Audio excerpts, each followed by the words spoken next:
So the scale said 176.6 when I tried to film it, which is probably a good thing that I retried it, because at first it told me 174.6. So I went to grab the camera, because that would have been awesome. But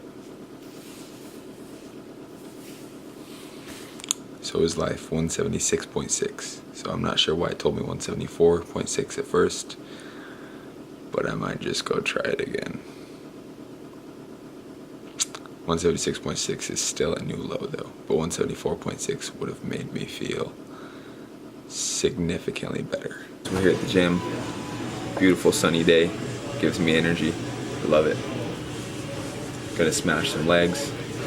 Alright guys, pre-workout, we got some pink salt, scoop of H bowl, and then inside there I got my cyclic dextrin with some aminos and some creatine, and then I have 300 megs of caffeine right there.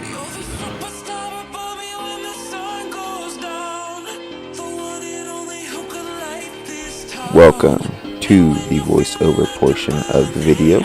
We got some legs with glute hamstring focus. So we started it off with some squats, as I always do. However, as of recent, I haven't been able to squat after recording this video because of some right hip issues. I believe they call it FAI, and that's essentially where your hip doesn't want to track back in the socket, so you kind of get this grinding in the front of it. So I've been dealing with that, and it's been a real pain in the butt, but doing everything I can to get over that, because squatting is my favorite thing to do. I love squatting. Even though it's the worst, it's also the best. So I'll typically when I squat, at least 6 sets, not including the warm-up sets. Unless they're like a set of 20, then I'll include that, I guess.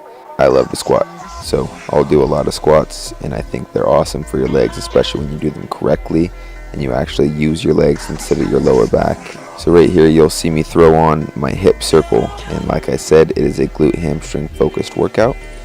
And what the hip circle does is it forces you to push outward against it, activating the glutes. And once the glutes are activated with the hip circle, they stay active through the whole range of motion, and it's an entirely different squat than if you weren't using the hip circle. So I highly recommend this, especially for guys who have back issues, because typically what happens with back issues is that your glutes are inactive and they're not supporting your lumbar spine, and you're all out of whack and everything is all wonky. So getting stronger glutes means less back problems. I notice instantly when I throw this hip circle on that if I'm having issues with my back, after a couple sets of the glutes being really active and working, the back no longer hurts. So it really is almost like magic when you activate your glutes and you really use them. And I've made it a point throughout this entire prep to really emphasize glute hamstring focus, because that's something that I've never been able to really feel or activate.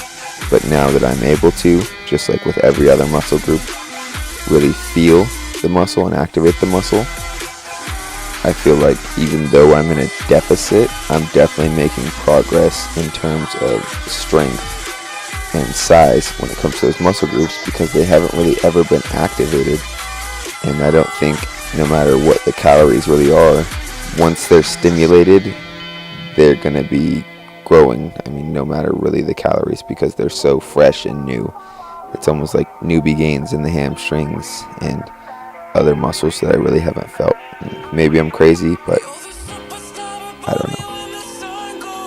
So right there, that's the safest way you'll see to rack the walking lunges that we went into. Like I said, anywhere from 3 to 5 sets with most things. Walking lunges are incredible for glute and hamstring activation.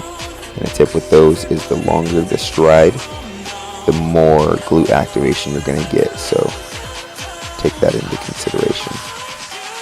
Here we have the hip circle once again, and we're actually holding a dumbbell to add weight right at the pelvis, and the hip circle is going to force us to activate our glutes, like I said previously.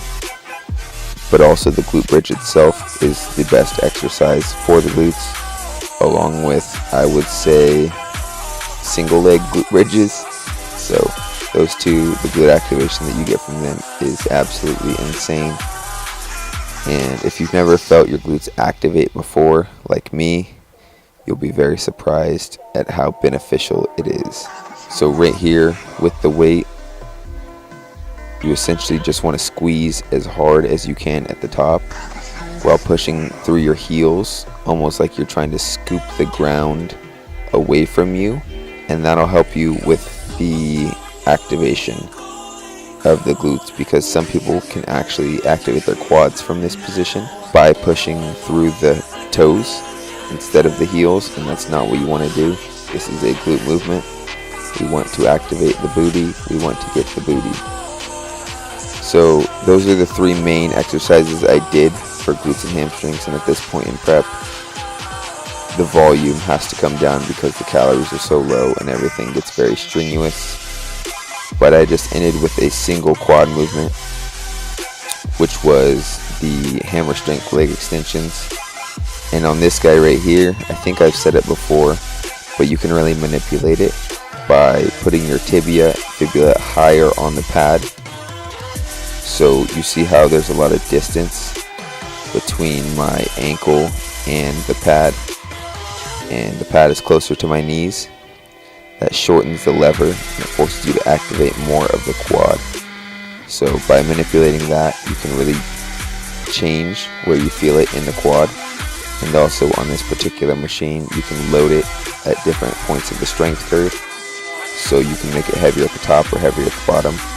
I prefer to make it heavier at the bottom because I feel that gives me better quad activation. And that was the workout, guys. Nothing crazy. I didn't film every single set because that would be boring for you guys. However, just know on everything, I pretty much destroy myself and then try to do it again the next time. Post-workout, whipping up some sweet potatoes and some ground beef, and it's stuck. Now it's rotating. So what I do is I mix the sweet potatoes with cinnamon and a little bit of stevia. You mash them up and it's delicious. And then we got some sugar-free barbecue sauce for the beef, which is 96.4.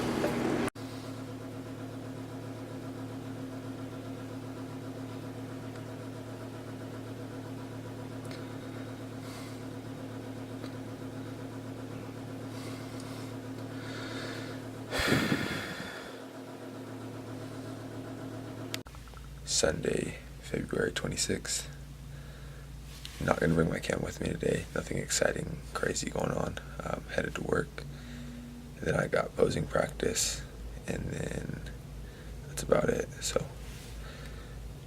basic stuff. Showed you guys some posing practice before. I just finished some up when I woke up right now. But yeah. So food, 180 carb, 45 fat, 230 protein. Nothing crazy.